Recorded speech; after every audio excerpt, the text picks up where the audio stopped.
Okay, thank you very much. So thank you very much. I hope everyone has filled out that form, and if please tell me if anyone has not filled out that the form which you received for the call. Okay, I think everyone has filled out. So I'm glad, and I will just share a few things on my side which I got from the form, but still other things will be discussed. And first of all, let me thank Professor Sehu Akintola, especially because he gave us, he forwarded this call to me saying that we can develop something as we are already doing something around here, this call. And so I'm very grateful for him to approach me for this one, this opportunity. And also I'm very thankful for you all to show the interest and be present here today. So what we got from this form is that in total we got 47 interest. And interestingly, well, I can share this. So we got 47, sorry, 34, 31 countries, no, 30 countries interested, but I think I have put Nigeria and some more, some of them are repeating, but at least 26 countries are representing here today. Some of them are not present, but hopefully they will join. So looking at these geographical distribution, and of course the mission requires to focus on Global South, Professor Sehu will take the lead on this call. And he's from Nigeria. He will soon, I will ask him soon to introduce himself. And we thought that looking at this distribution, that we can focus on Ghana, Kenya, and Nigeria as one hub. But of course, all other countries from Africa will connect to them. Of course, I mean, those who are representing here, but also beyond that. And then we have in Asia, we will have one hub, which is India, Pakistan, and Vietnam, because they are few numbers here who are representing that region. And Europe, UK, and US as a global north will also join to support this consortium. So that is what we thought about geographical location. Now, when we discussed the scope, like the area where what we want to focus,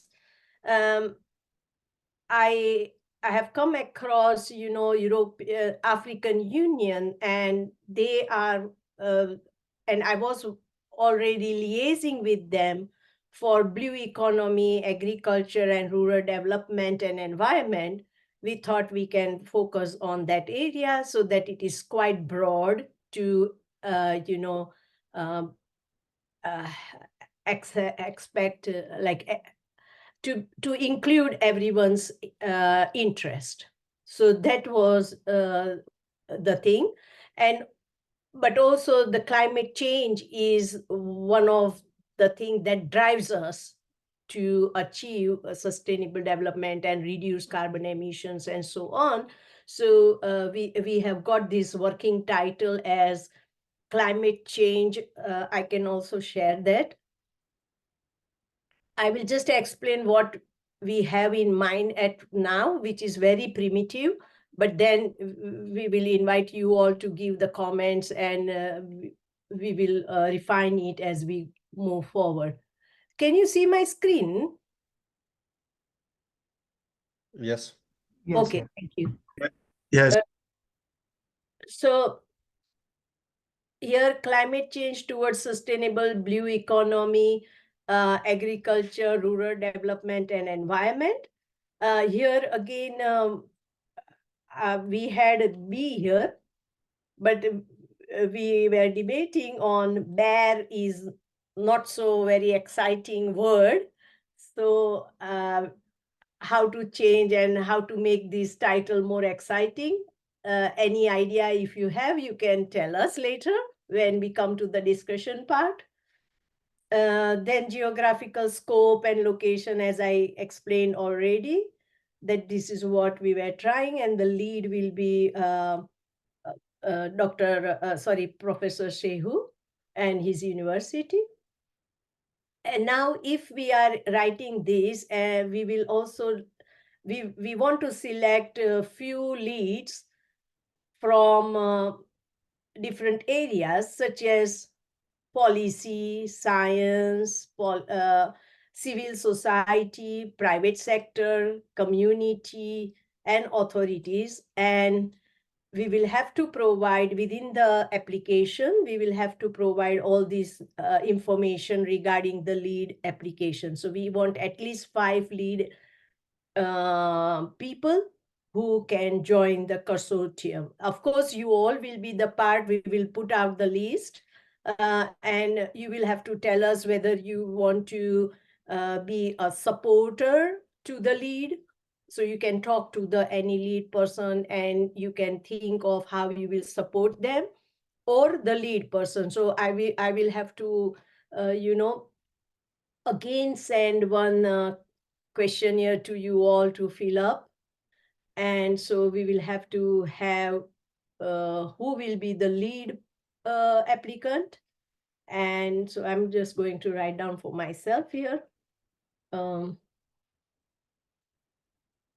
So lead applicant and support applicant. Of course, that won't diminish anything. It is just to show this, our like to fulfill all the requirements of the call. Everyone will be playing equal part here, okay?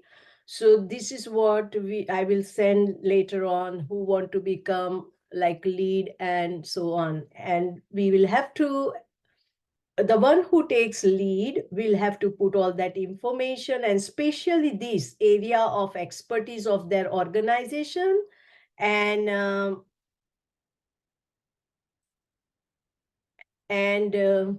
stakeholder type. So and brief description of the organization. Okay, so this we will have to talk about.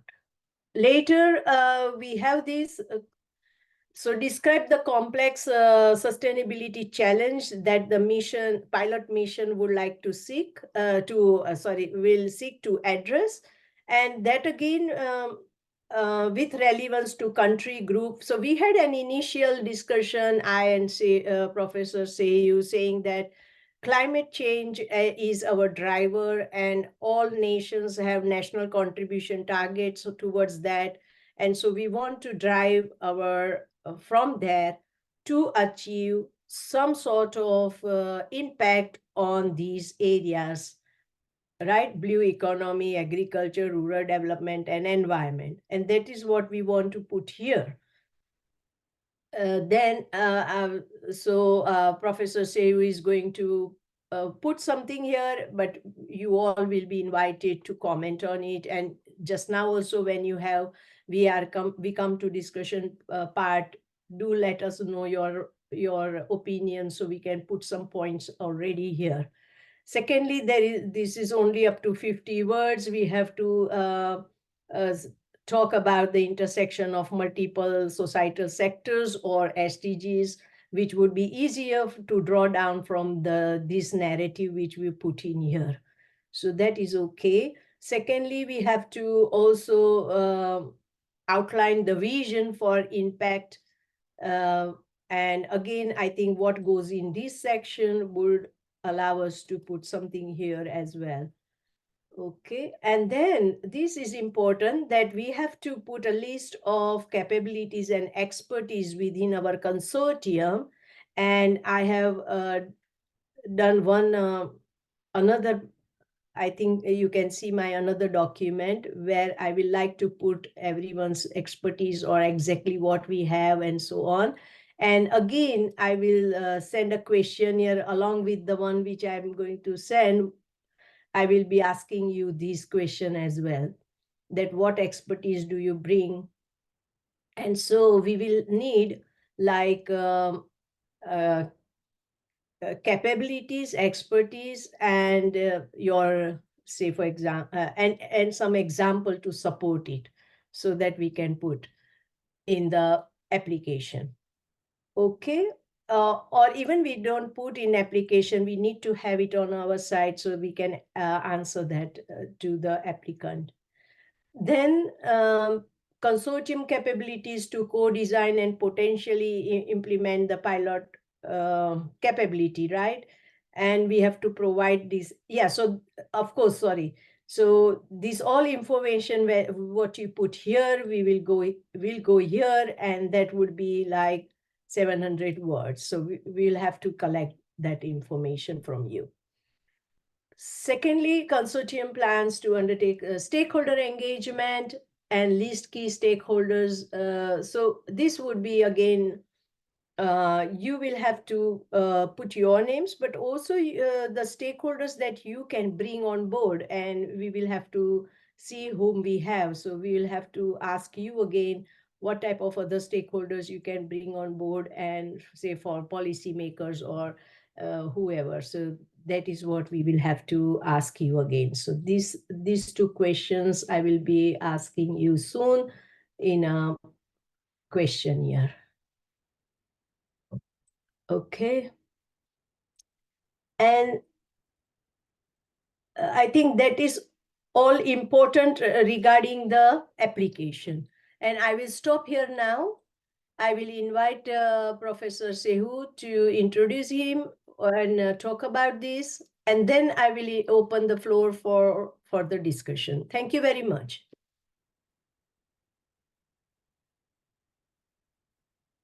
Okay, well, Dr. Renuka, thank you for the great work, both at the level of Global Sustainable Futures Network. Yeah, in fact, it's because of my involvement with the GSFN that I felt we can aspire as a member of the network to answer to the call by the ICS. There isn't much to add to what Dr. Renuka said. The trust of the form that we need to complete, which is our show of expression of interest, has been well covered. May just add that in terms of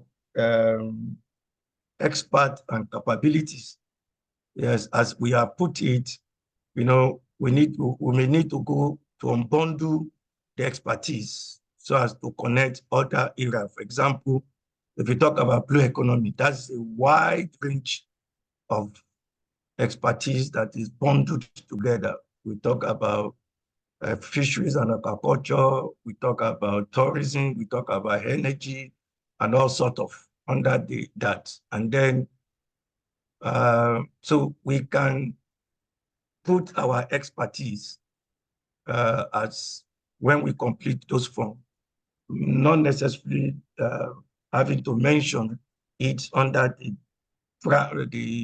broad group of, say, blue economy. If you take agriculture, we may need to talk about nutrition, we need to talk about crop production, we need to talk about livestock. Whatever our capability is, then we can put that on board. And then we'll need to add and work as a team to see that we complete the form as early as possible, because we have to submit on the 31st. So I'm thinking that if in another maybe 1 or 2 weeks from now, we have a kind of draft completed form, we can also again go look at it and then ensure that we synchronize our thoughts to the call and then begin to critically examine what our chances are, what we need to do to make sure that our proposal is strong and our proposal can advance to, I think, the critical stage where they call meet the funders. You know, like the funds, typically ICS is thinking of raising about $200, and then they said, okay, they will then match us with other funding bodies up to a tune of $5 million for the project cycle that start for first 18 months pilot and then co-developing with ICS, and then we move to the full implementation stage. For me, as my thinking is that we have the capabilities and expertise within GSFN. It is only if we just come and try to put it in a kind of sellable format so as for us to go to get these grants. And it's, when I first saw it, I felt GSFN has everything it takes to go on, because what GSFN is doing already is about sustainability. And then GSFN, through the instrumentality of the technology, has been able to bring people together globally, both the global north, the global south together using this platform. And this is what I think ICSF is thinking about. So we have what it takes. It's just to harmonize our storytelling, to convince them as founder that we typicalize the kind of pilot the body they think of. We have everything. We have science, we have policy, we have the whole thing, and then we can work together. And for me, I think it will give us or energize GSFN to move further if we are able to pull all our resources to ensure that we're able to cross the T, dot the I with this proposal. And then we have stepped a bit higher than what even ICF is asking. While the focus is on the global south, which we have tried to do by trying to have in Africa, we are trying to have 3 hubs or more, 3 to 4. Then in Asia, we have 3 to 4.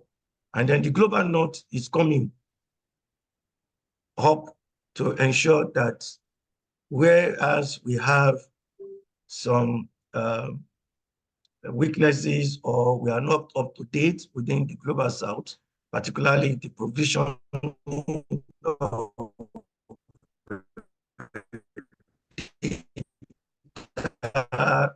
and then all of this is what the ICSF is looking at. It's not that it is completely out away from the global north, but and then the choice of starting with climate change has been for the fact that I understand that climate change is cross-cutting. And then we can use that to build the necessary nexus within the SDG and then within other sectors, which of course, I'm sure climate change in its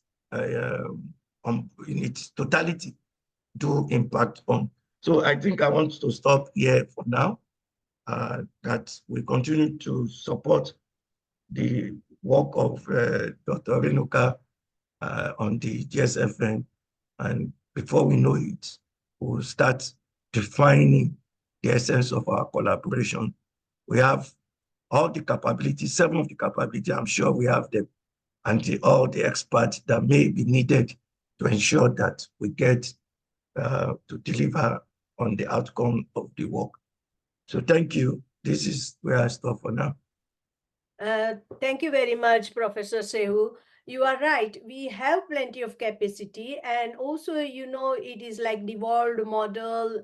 And I would like to share one more thing before we go into discussion, that this call for mission. Sorry, what we call this one, like. Science mission for sustainability, how it developed and how the model they want us to develop is given to us. And I tried to write down all those things here, and I'm going to also assess strength and weaknesses of GSFN against their requirement. Okay, and this will give us a good understanding also that where our strength lie and how we want to build. So actually, this is a process irrespective of the call and irrespective of the like winning the call. Irrespective of that, it is giving us a structure to move forward with more and more strength, and getting it more structured, and how a sustainability model should be and how we should progress. So we are getting our good understanding of all these, and I think it would be beneficial to all of us here. And thank you, Moses, for sharing this Mexico and Brazil. Yes, I would say that these are the people, like the countries which I shared is only the people who are from that country. But when I asked which country you will work in, I think we have covered whole globe. So, of course, it is far-reaching activities we want to achieve. But here for the call, we are going to just stick to few things like, okay, this will be the certain people who might be holding it. But of course, everyone is going to work in a devolved way and so on. All right. So now I will invite anyone who want to speak. Please raise your hand or just take the mic and speak, and let us discuss further.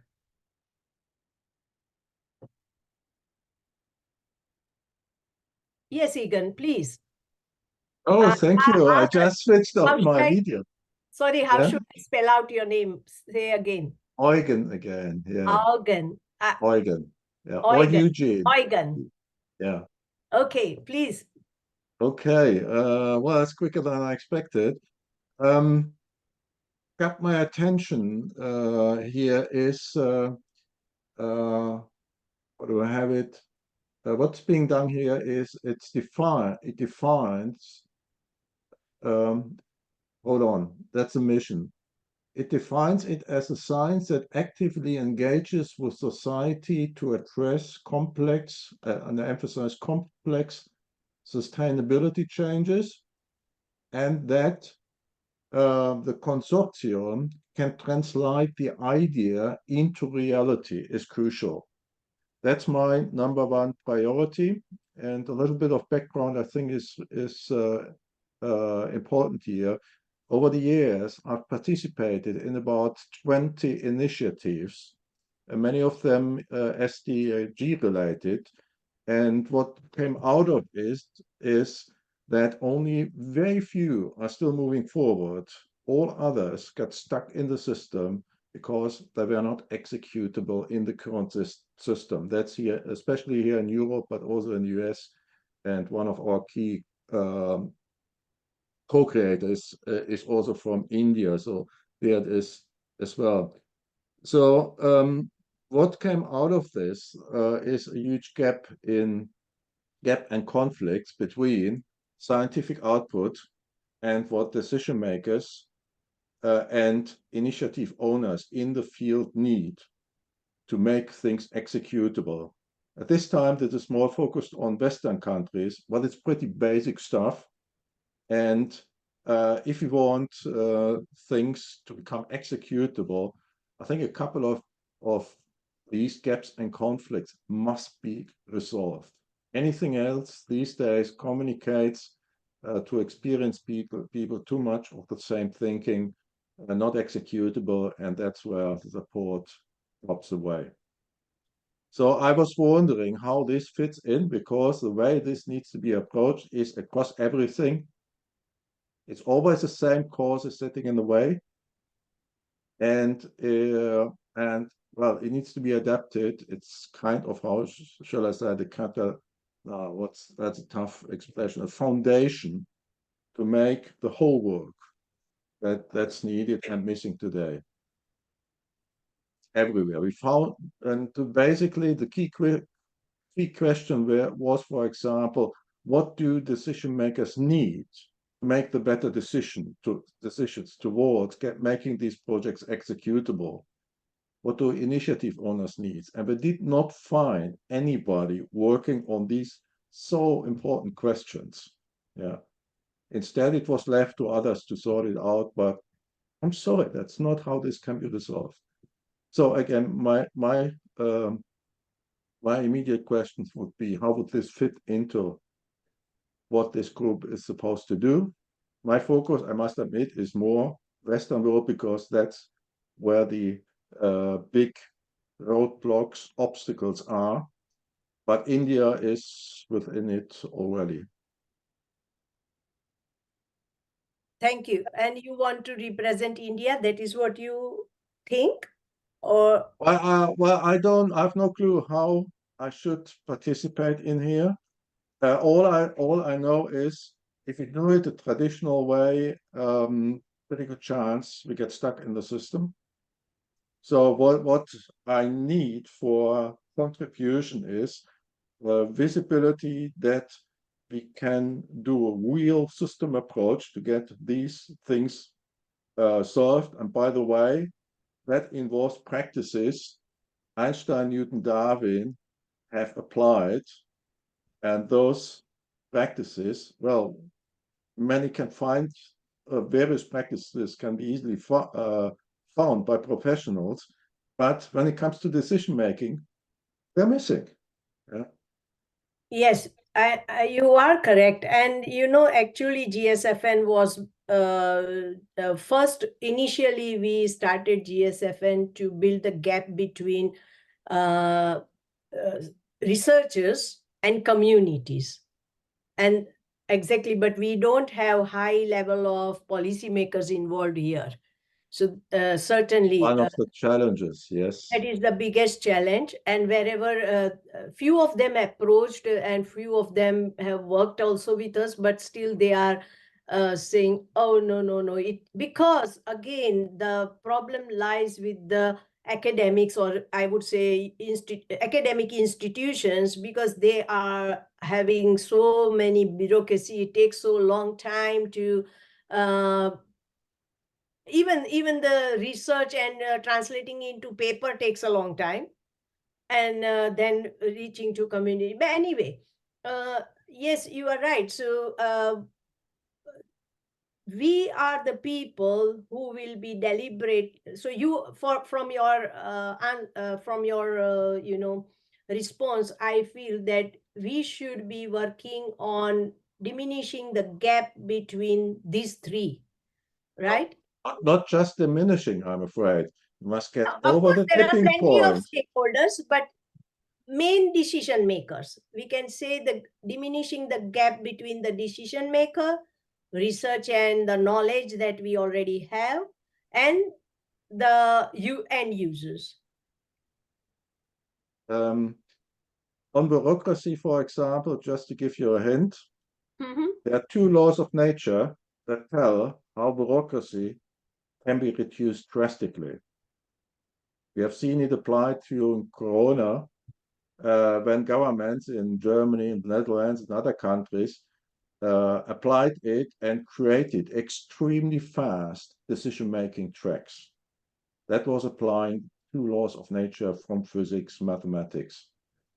And something like that will be needed to reduce the bureaucracy drastically. And that's just one aspect, not just in science, but everywhere where it undermines everything we Please do.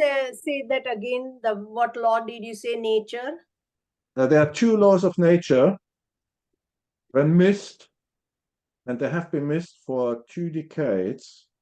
They have been overruled for 2 decades. And what happened is the bureaucracy grew exponentially, just like the virus, like Corona. So with Corona, we have seen 2 laws of nature being applied without it being discussed. One was the tipping point law of nature.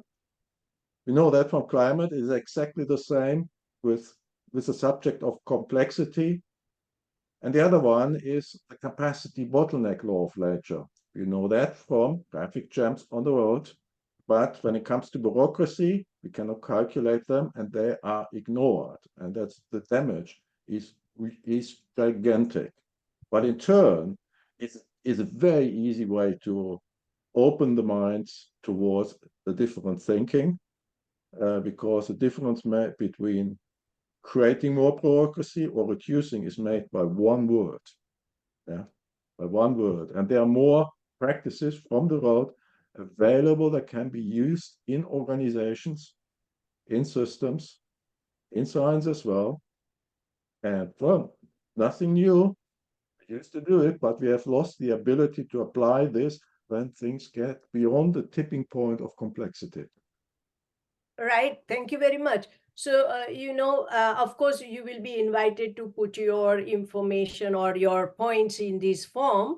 And so please do that, whatever you feel about important and to be included in it. So again, we will do something like this, that for 4 days or 2 days, 4 days, we will allow everyone to put their points. We will refine it, and then we will again develop the form, and then we will do it. So by reiterate process of revising it, we will come to a better application probably. Yeah. So of course, this is very important and very good points. So the next question is something like, what will be our outcome? Because they are also talking about, when I read, there is, because it is 18 months, right? Only 18 months call. So we have to come to a specific outcome for them. And this pilot project should be clear that what we want to achieve in these 18 months. If anyone want to give an answer to this, or anyone who want to add to this discussion? Can I add Yes, please. something? We're going to talk with Eugen. It is very important, I believe, what he said, that we have to decide and to have one language in the way that we have to understand the sustainability development or sustainability goal or sustainability progress. All those are very important terms that we have to have the same understanding, because otherwise we can't do anything. It's like the bricks that we get to build a wall. If you don't have the bricks, we can't build a wall, and we can do this research and to get good outcomes if we don't start from defining scientifically the concept sustainable progress. What is sustainable progress? And I believe that this is a leading concept that has to follow all the research, and that way we can have good outcomes and understanding with each other. I believe that based in my long time research, sustainability progress it has to be measurable, and the leading concept in the finance and the business, it has to be the bottom line. Instead of what we have right now, the profit, we have to have sustainable progress. And we have to measure progress to know how well we are doing, and what we do. And we have to put this sustainable progress as a bottom line of the financial metric. I think that we have to have a goal for sustainable development or sustainable progress.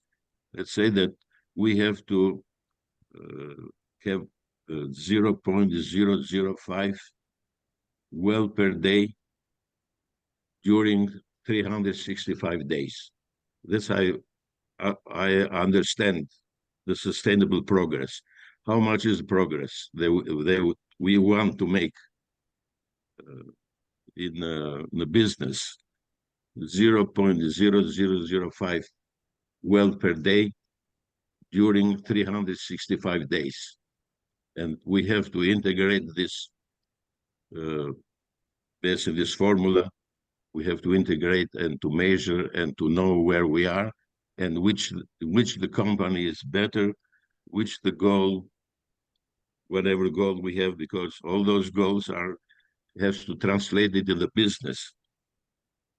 If we are going to work better, that means that the climate change and all those things, pollution and everything, is going to be much better than we are right now. And we have to put the main incentives to based in the sustainable progress.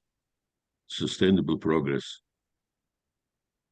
I don't know if I can try to explain what I'm believing and doing in my research, but this is a research for a long time. And actually, I discovered three laws that lead us as individuals in life, which are not the same like the decision makers or like the science says today. We believe that value is the concept that leads us in life. Actually, I don't believe so. I believe that it is quality that leads us as individuals. But since the science doesn't know what the quality it is, they equated the concept of value with the concept of quality, and we are running in the wrong direction. The first law that leads us as individuals in life is, I called it quality quantification law. And based on this law, we know how good is everything in life. We as a human being, our brain knows this law. But as I said, we use concept of value. We quantify value to measure, to know how good is something. But that's not right. The second law, we choose the best. The third law, promote the general welfare law.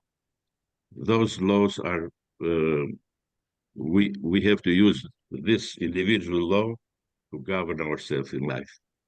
These three laws. And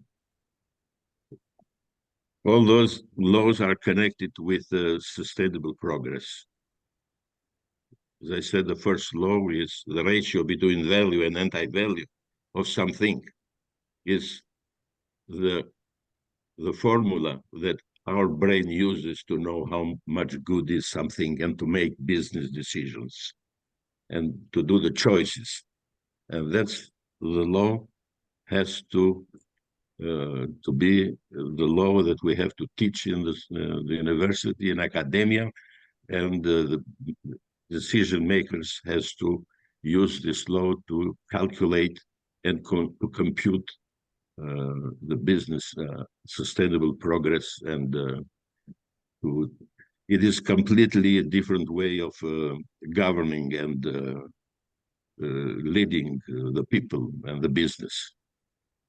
So I believe that if we can put those concepts in our research and in this study, we are going to change, to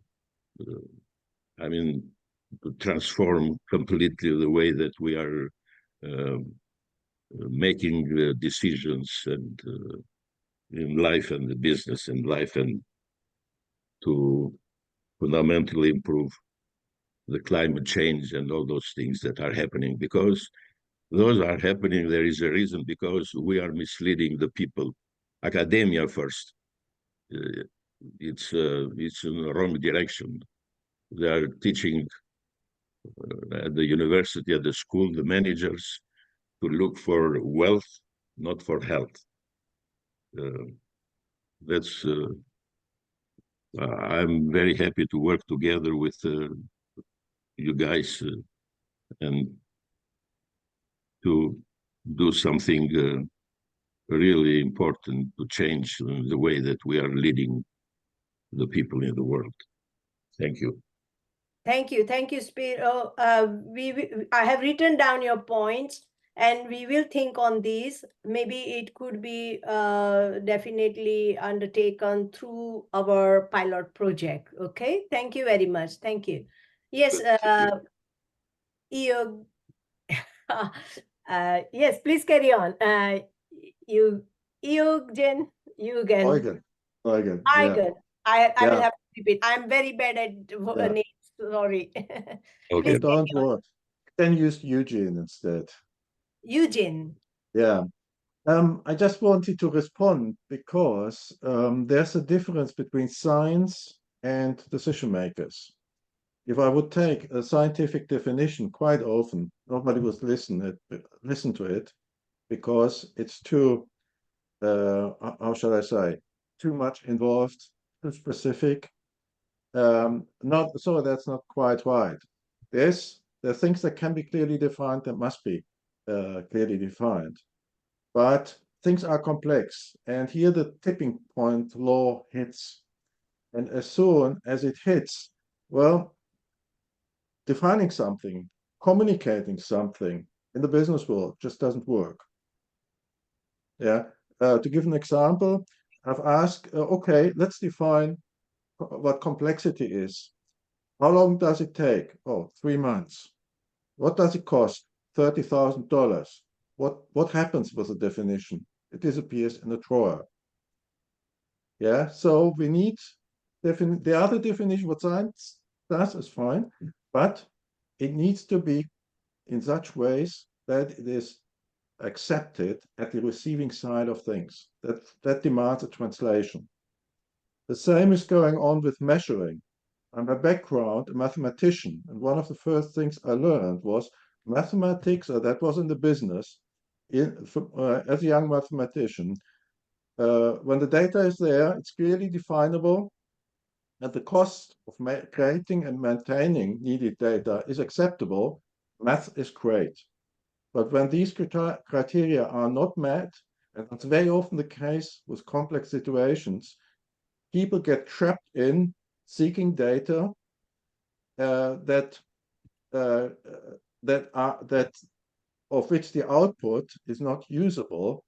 And then what happened for the last 10 or so years, people focused on making decisions based on hard data like numbers, dollars, and so forth.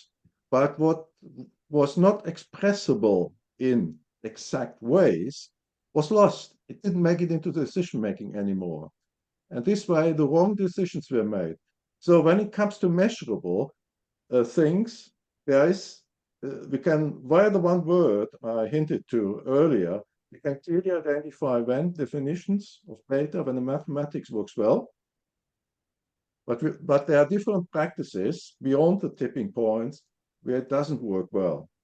And there, the way to make data and get it into decision making, that's how it worked until the 90s in the business, was through patterns. Yeah, through patterns, not numbers, not definitions, patterns. Pattern is something they're created all the time in our brains. And that thing is the ability to use patterns has been lost. But it's still data. Think about Darwin, couldn't do it mathematically what he did, but the data was collected and it was eventually accepted. So that's the kind of challenges we need to overcome to get decision makers and people on board. Solutions are there, that's not the issues. We just need to sometimes relearn how to use it, how to get it communicated such that people outside science understand it, and especially decision makers. Yes, I think you are very right in this because clear communication and patterns are definitely useful. Patterns in a sense of trends, patterns, you know, like and especially indigenous people or the people who have not been in a very educative, I mean, academic world, they can definitely understand the pattern.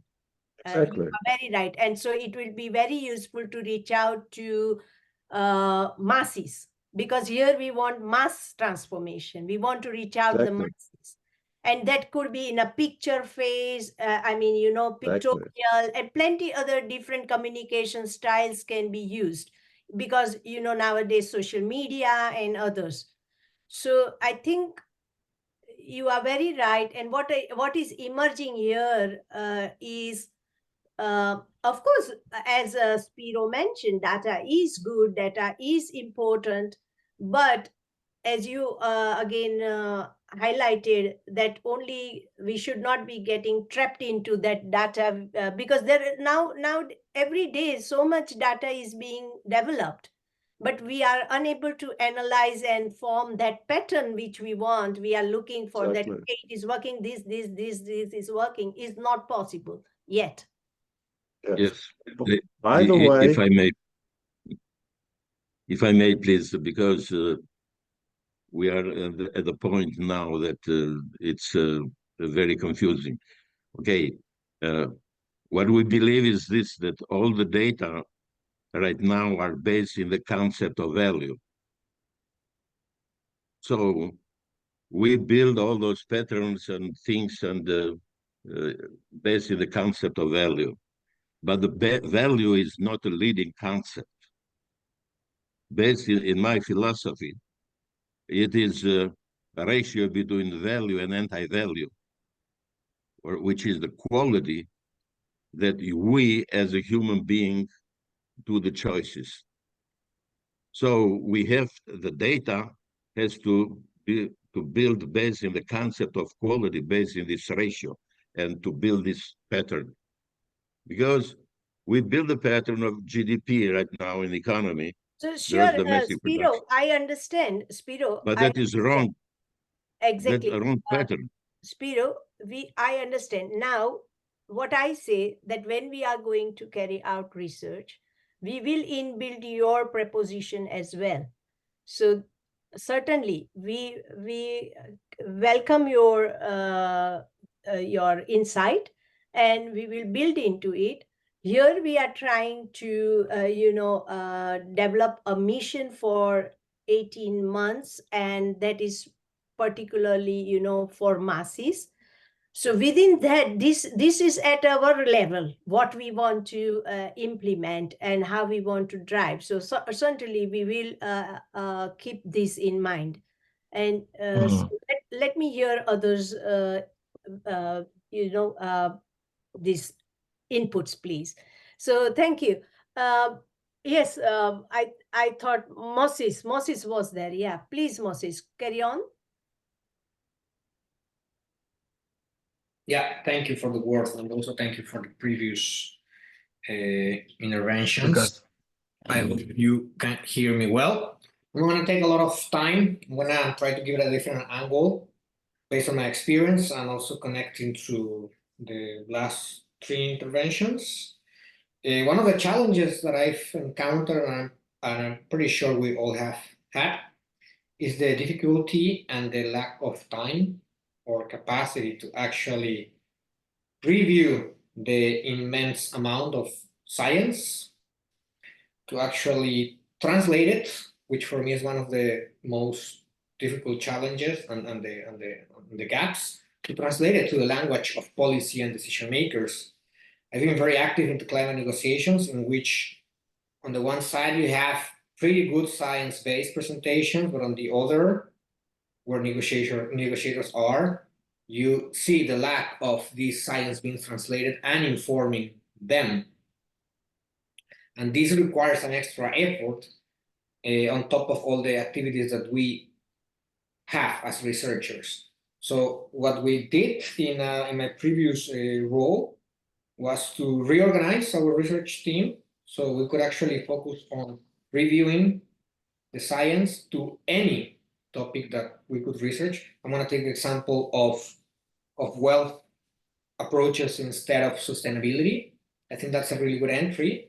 We did something similar for the way we engage with society, as in a form of societal acceptance to climate technology adoption.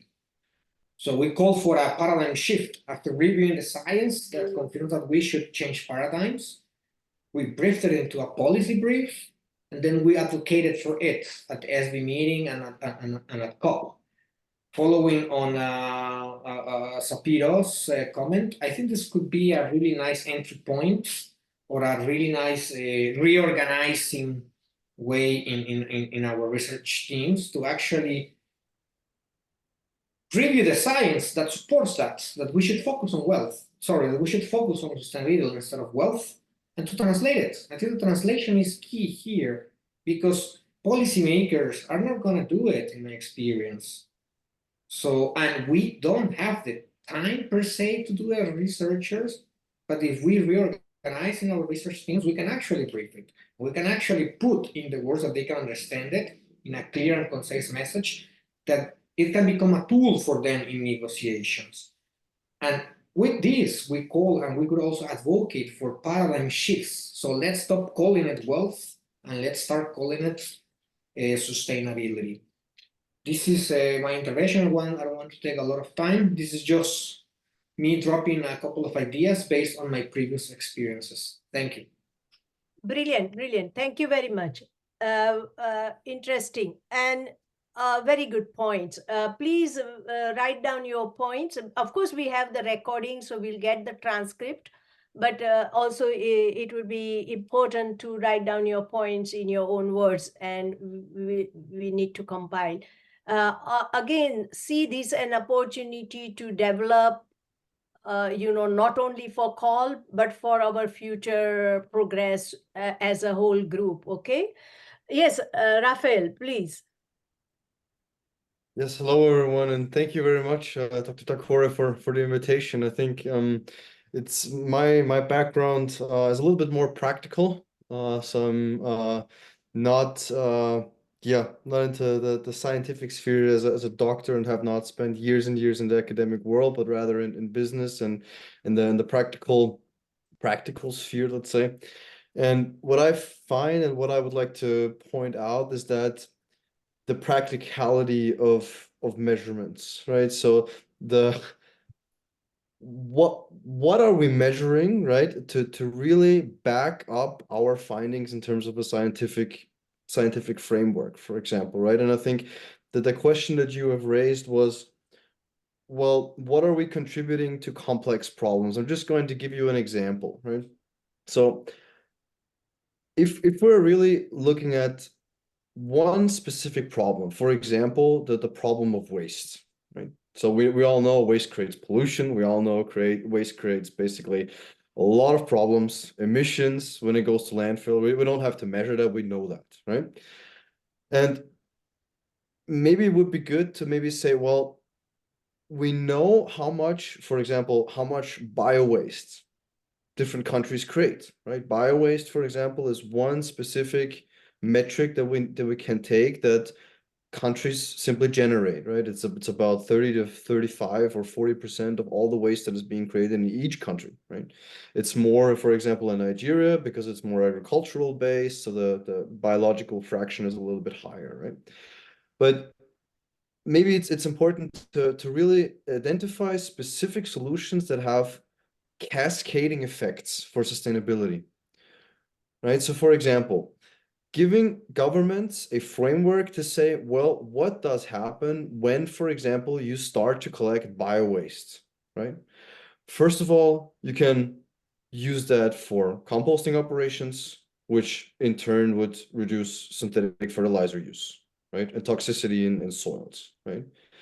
You can then say, well, through that composting, you can basically achieve food security because people can actually have higher yields due to the fact that they have higher nutrients in the soils, right? And then you can also say, well, that's just a middle step because you can actually use that in biogas plants. So you can also produce electricity with these bioenergy carriers, for example. This would in turn basically reduce the emissions associated with energy production that is traditionally done with fossil fuels, right? So, and then we can actually measure, well, what is the effect of actually diverting all of that bio-waste, for example, into different production systems? We can say, well, these amounts, these kilograms and these tons of bio-waste actually reduce that amount of methane, that amount of CO2, and basically have a scientific backing of these strategies and solutions. So this is just one example, right? Where we can actually, for example, link complex systems, for example, this food production and consumption system with the energy system. So this is just one thing, right? If we look at different other waste streams, we can actually say, well, how much textiles are there? What materials are they made of? Are we then maybe not recommending different governments to say, well, use a different bio-based material, for example? That would result in higher qualitative fibers, for example, longer lasting products, for example, higher durability in these textile products. That would in turn reduce waste. That would in turn reduce incineration because normally we would have to burn all of these things.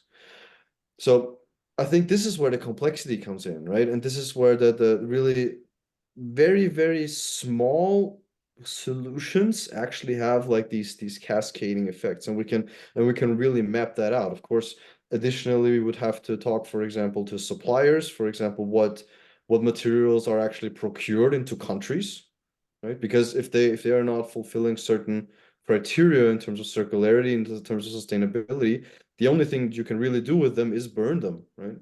And this should be our goal to say, well, one goal should be to go zero waste, right? That will be one specific goal that we would like to reach. Just with that goal, we would have basic benefits or massive benefits in air pollution reductions, CO2 emission reductions, methane reductions. This would be something to touch upon, to bring it on one practical example, or maybe two practical examples that I've mentioned. So yeah, reverse logistics would be one very, very important thing to maybe not look at the beginning of different products or systems, but maybe look at the end, right? Because we have all these materials, we have all of these things that are currently going to landfill, right? There's a massive opportunity for countries to create secondary raw material markets. If we standardize these secondary raw material markets, for example, that's $1 billion opportunity, right? That's probably in the tens of billions of dollars in material value that we can actually, or value addition that we can actually generate from these structures. So yeah, we have everything. We have the expertise. We have the different lists of waste types that we have. We have the toxicity rates of these waste types. So yeah, I would like to end on this, but I think to give you the practical example on how we can actually do this, and to really give a complexity framework on, well, if you're doing that specific thing, then you have this benefits, right? Thank you. Thank you very much. Of course, you come from the practical point, and you have mentioned so well. The problem is that you are expert in this, right? But not everyone. And that's the big question. We want everyone not to be expert, but at least to understand these landscape, that this landscape exists. And so I must either look up or down my stream so that I can complete this cycle, I mean, the supply chain, and I should be a part of that supply chain to lower down the whole emissions and all that, right? So, of course, I have noted down all your points, and you would be a valuable partner from the practical point of view. So, keep connected with us. Thank you. Moses, is your legacy hand raised, or do you want to speak again? No, good. Yeah, so please, Kafayat, can you open your, and yeah, please go on with your opinion. Thank you. Okay, thank you. I'm Kafayat Fakoya. So pleased to be on this platform. Now I want to add a little bit more to what the last speaker said, Raphael. And I do agree with him that this type of call also needs to have an insight into a little bit more practical approach. And I'm looking at a circular economy. I'm looking at the issues of waste, of what are the primary products, what are products. I mean, I'm looking at goods that have been produced. I'm looking at natural products. I'm looking at waste products, and I'm looking at data that can be accessible in terms of what the natural resources are, how they are being used, and the type of products and waste that they generate, which I think could be found in almost every country, and specifically in the hubs we're talking about. We're about to find some literature that talks about the natural resources, how they are processed, and the waste and the outputs. And then we can actually use such information to build up around an objective of how to use some of these resources in the circular economy, and with a target towards zero carbon emission, or reducing carbon emission if it's not totally possible to actually aim at zero emission. For instance, I'm looking at some natural resources that are like invasive in some areas. Like we have the sargassum seaweed, that is, invading, that invades the coast of West Africa and also the Caribbean at intervals. Now, these have also been valorized.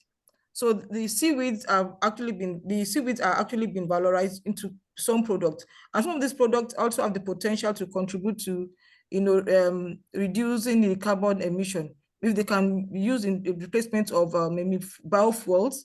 So I think all these sorts of things are more practical, and then you have some sort of information that you can build on in most of the hubs that we're talking about. So that's my own contribution. Thank you. Thank you. Where are you from, Kafayat? I'm from Nigeria. Wonderful. So you already can join Shehu and discuss more. And please, I will be inviting you to put your points. So thank you for sharing. Dr. Shahid, please carry on.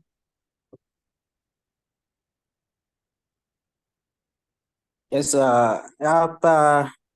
pardon me for not maybe on my video, please. I want to quickly share based on what Mr. Raphael or Dr. Raphael actually said. I think I took a cue from that very the insight that he gave about approaching the complex issues around sustainability. And I think we are enjoying something these days that we are not actually noticing, and that is a globalization. And the SDG has made this very possible by factoring in the inclusion, the inclusivity and collaboration and partnership that is happening around the world. So many things that we are just discovering that individually at our clusters of this research or of the activities we were actually trying to solve one particular problem or the other, not knowing that we are actually creating another one. And that is what has led us to this state where we are now. So people discover that the economy boom or economy of a nation can actually be driven by fuel discovery and also the various activities, but not knowing that it is going to create a huge problem for the entire nation. Some people also discover in the black world that we have a lot of forests. We can be harvesting them to build our own economy and also make our livelihood, not knowing that we are actually destroying the earth. So we have different clusters of different things happening and different regions of the world try to solve our problem, immediate needs, not knowing that we are creating a bigger problem for the entire world. But now, because of the globalization, we have the opportunity to discover this. And that is one thing that we should bear in mind. The second thing is that where one problem is solved, another problem is created. Energy generation is solving a problem, but at the same time, it is creating emission at all levels, whether it is micro, whether it's a macro or something. So these are the issues, these are the complexity. But how to manage the complexity, that is where the science comes in. And that is where the scholars need to actually come in. And that's the reason why I am championing that very initiative of let our global leaders be scholars.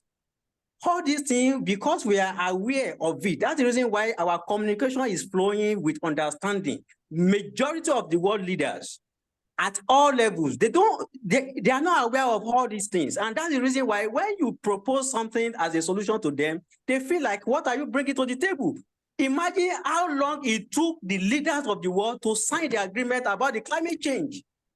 Up to today, some countries, some leaders don't even believe in it. That is to tell us the level of ignorance that is happening at the corridor of the power. And that's the reason why majority of the power, people in power don't even recognize their activities, that what harm is causing to humanity.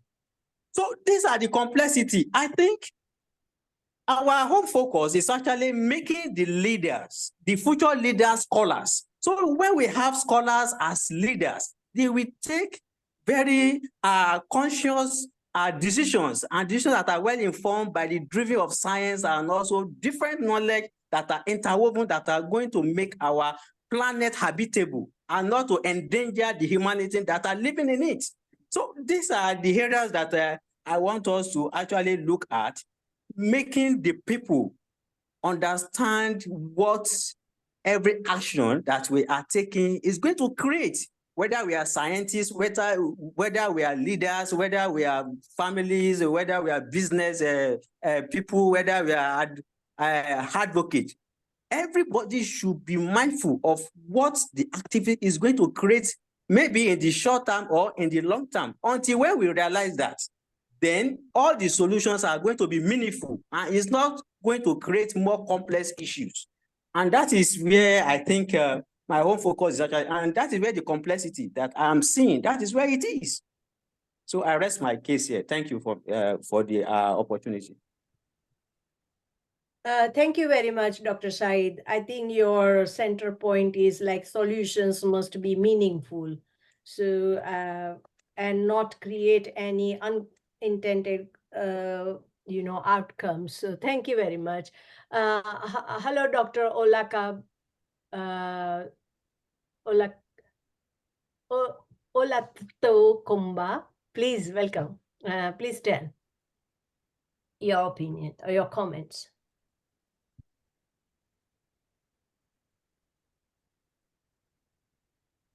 I think you are on mute. We can't hear you. Oh, Olatokumbo from Covenant University. My name is Dr. Olatokumbo from Covenant University, and I've worked a lot on recycle of waste materials, recycle and reuse of waste materials. And I'm also joining my voice with Raphael, Kafayat, and Advocacy. We have a lot of waste materials, especially in Nigeria, that we can actually use to convert to manure, manure. There was a student that recently did a project on anaerobic digester. He used to produce manure for fertilizers in growing beans. We also had a student who also used anaerobic digester to produce rice.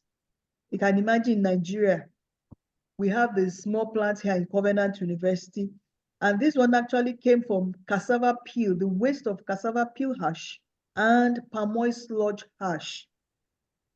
So there we have abundance of waste material in Nigeria that can actually be converted to biofuel, can use to generate fuel, can use it to generate electricity.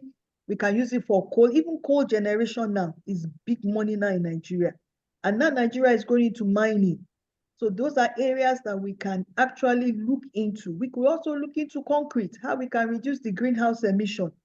We have the amphiphobic concrete using snail shell, waste snail shell, waste snail shell, and silica fuel for riverine areas where you have oil spillage, how they cannot be displaced.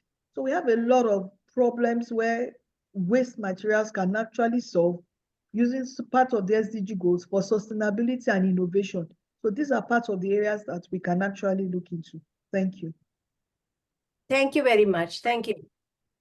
Are there any opinions now? Is anyone do anyone want to speak? I think just to reiterate on this point and just to underline this point, what has been stated, right?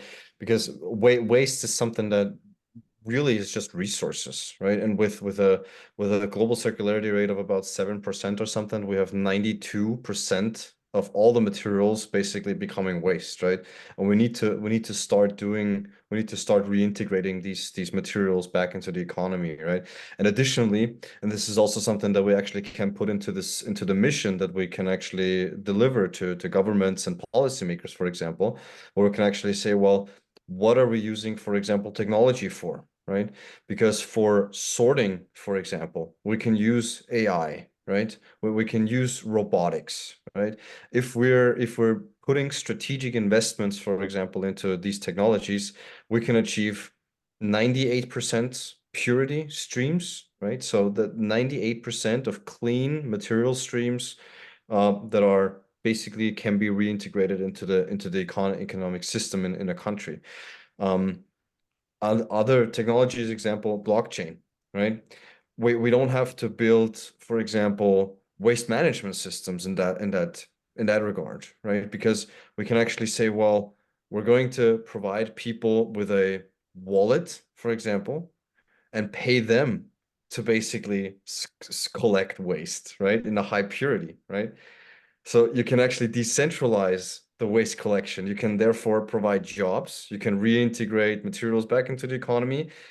A lot of these things don't go to landfill, emission reductions, right? So another example of how blockchain and waste can actually be used for a very specific purpose, right? Can you imagine if you like tokenize waste or give waste a value? You could basically have full employment, right, in a country, probably, right? Because everyone can say, well, if I don't have anything to do, I'm just going to go ahead and collect different material stream and bring that to a certain access point, a retrieve point. So I think these are the things that governments need to know, right? But it's we have the expertise, but I don't think they know about how blockchain, for example, can be used. And I think the practicality of really breaking it down to these specific objectives is important. So thank you very much for that, for all these examples on waste and how that can be used as well. So very much appreciate that. Thank you. Yeah, thank you. Thank you very much. So what I now gather from these discussions. Dr. Renuka. Yes, please carry on. Okay. Yeah, thank you all who have spoken. But you see, the challenge ICS is looking at, it will appear from all of us now, we are still science. We have many of these solutions over the years. Why have they not worked? Why have they not been actioned? So this is the challenge we need to get to solve the problem. The world is at inertia. We are almost at inertia we have the solution. Science has the solution. Now, why has these solutions not been taken up to make the change? So this is one of the challenges we'll be looking at in this mission. And the intervention, Spino or AXI is also critical. We need to move science from where it is now. Raphael and others who have spoken, these are knowledge, they are there. But the question is, why has this not come to mainstream, adapted or adopted to cause the necessary changes we have on ground? So I think we should make, this is to Dr. Renuka, maybe when next we meet, we must make concrete effort to bring in the policy guys and Yes. ask this question. What is the challenge? Why are we not moving from where we are to where we ought to be? The Yes. knowledge is out there, but why is this knowledge not being adapted to create the necessary change? I agree that the model we are looking at, we may need to maybe through this platform change the measures. How do we measure? Do we measure what is sustainable? How do we measure the change from economics point of view to getting what we call citizen science, or where we talk about sustainability development, or whatever it is we call, to measure the progress? How do these call? How do we change the narratives, moving from the silos, everybody, particularly from science point of view, to policy, what we need to think out with to move us to where we want to be. So I think we still need that as we build up this consortium. Thank you. I completely agree with you. Very good point. I have a point to speak, but I will first bring Egan. Eugen. Sorry. Please carry on. Yeah, in response to what just has been said, why have things not been brought into the real world?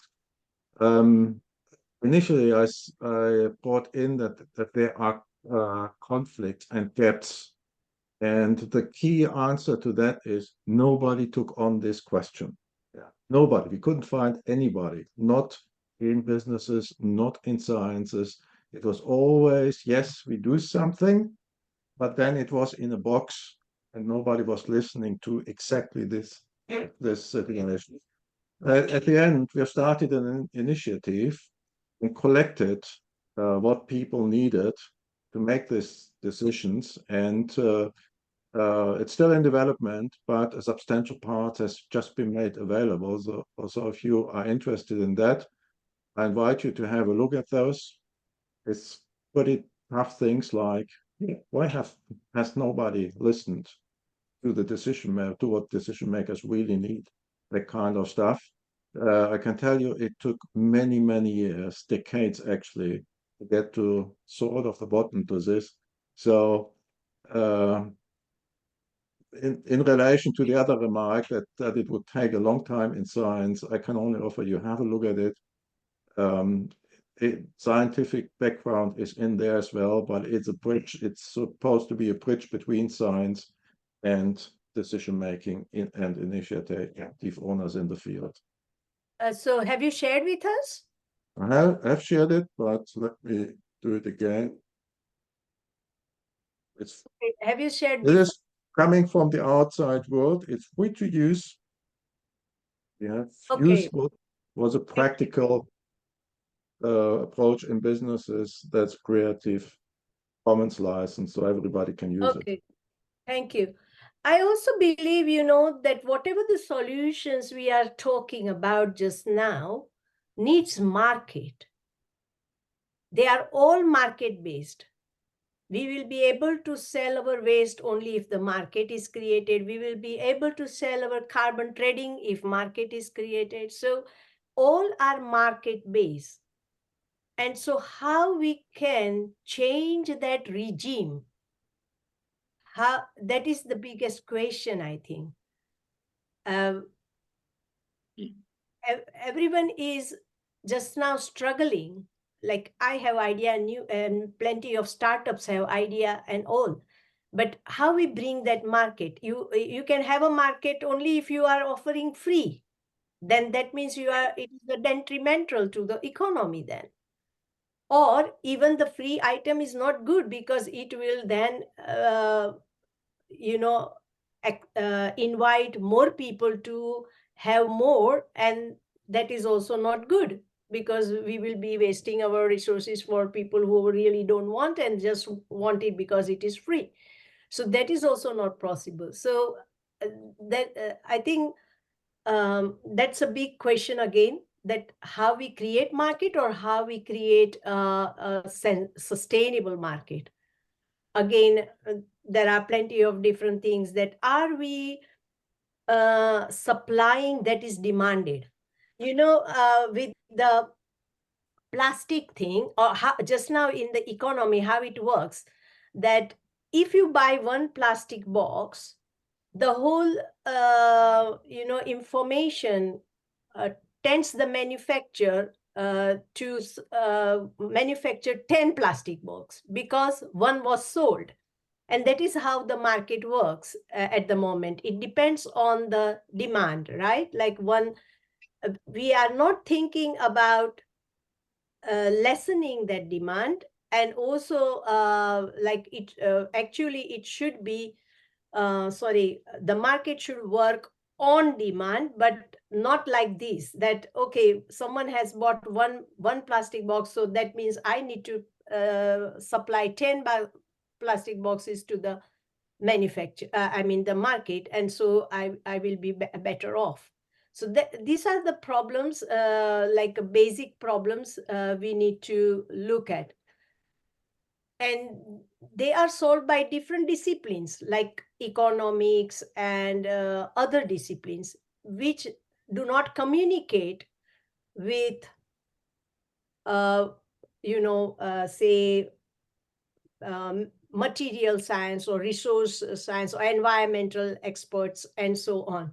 So there is again a gap of transdisciplinary or multidisciplinarity also on the platforms like us, or maybe in real world rather than us. Maybe we are collecting here, but again we all have different views and different ideas, and how to complement each other, how to move collectively is again a challenge for us, isn't it?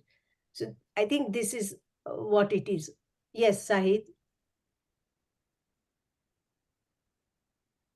Yes, thank you. And let me just say that the best way to actually create a marketplace, or to dictate, or to even create a consumer-based product or platform, is to go through the policy makers. And let me give you a very good example. Look at our lighting. Almost everybody is actually using the white bulb. And in the 90s, cross to early 28, especially in Africa, everybody was using that very yellow bulb. And there was a great awareness that was created about how energy efficient and how eco-friendly the light bulb was. And I was wondering then, like I was still young, that how could this very change actually occur within a short distant time? And it happened. Even in the remote villages, everybody switched from that very yellow bulb to that very white bulb. And let me use another example of what is happening now in Nigeria with the current government that is something. A lot of things have changed because of the kind of the person that the leader is. Well-informed, research-based, has a team that are very, very highly technical in thinking and in theory and in in practical and in research. Within that very short time, everything has changed within the economy, and everybody begin to see that, oh, this is a positive change. I still believe that until we get the leaders' orientation right, every solution created will still be left alone at the box and on the shelf and in the minds of the researchers and scholars. Let's look at another example before I stopped. Why did the SDG, when it wanted to be adopted, was hammering that everybody must be brought to the table? The scientists were brought to the table, the researchers were brought to the table, the civil society were brought to the table, the leadership of religions were brought to the table. Everybody were brought to the table. Why? Because they believe that until when everybody signed into this very band agreement, nothing is going to change. So until the scientists that are creating the solutions realize that anything they are trying to create must be taken or must be factored into their consideration, the stakeholders that are actually affected, and properly inform the leaders about it to be convinced. That is when anything that is coming out of any deliberation, whether conference, whether summit, or whether research, is going to be taken up and be utilized. And that's the reason why our focus should be, how can we make these leaders realize? Until when they realize, things will change. In fact, very fast. Things will change because they are the one that holds the power to change the minds of the people. I rest my case here. Thank you. Thank you very much. Well, I certainly believe there is a lack of leadership, and leadership should be strong and oriented towards achieving the goal. Because I too have identified through my PhD that actually the question I was asking was, if we have the technology that can deliver 80 to 90% of what we want to achieve as a climate change targets, why we are not achieving it? And that was the question I was trying to answer. And I found that, and I was trying to actually develop an index, especially because I was a bit quantitative person. But eventually I found that leadership and the regulatory regime, these are two things.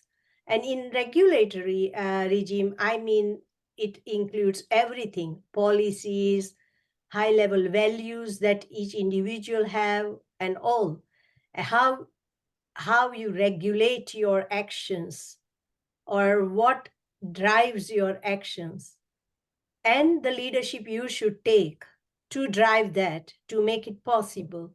If these two things are missing in any system, we will not be able to achieve the desired goals of sustainability. I completely agree with that. Okay, any further comments? Yes, Khalid. Yes, hello everyone. Thank you for this opportunity, and thank you for all sharing from all people here. Actually, let me share something very important about the sustainability. If you care about that, I think for me, I have to see three important topics, three things: healthy and education and environment. If we talk about education, you can add something, many things in education, technology, and all knowledge of education. You can add this, you can plan for this.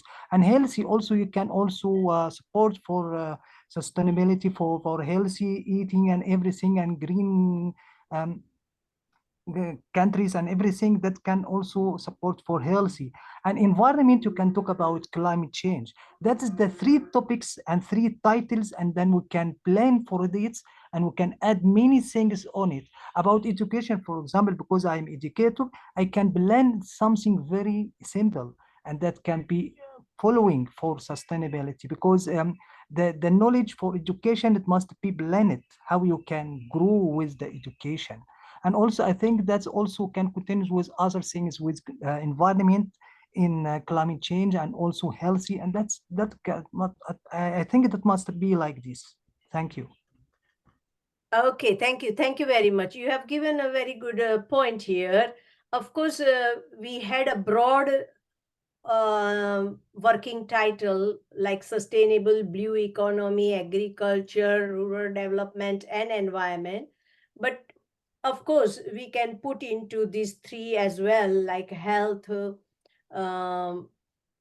education, and environment.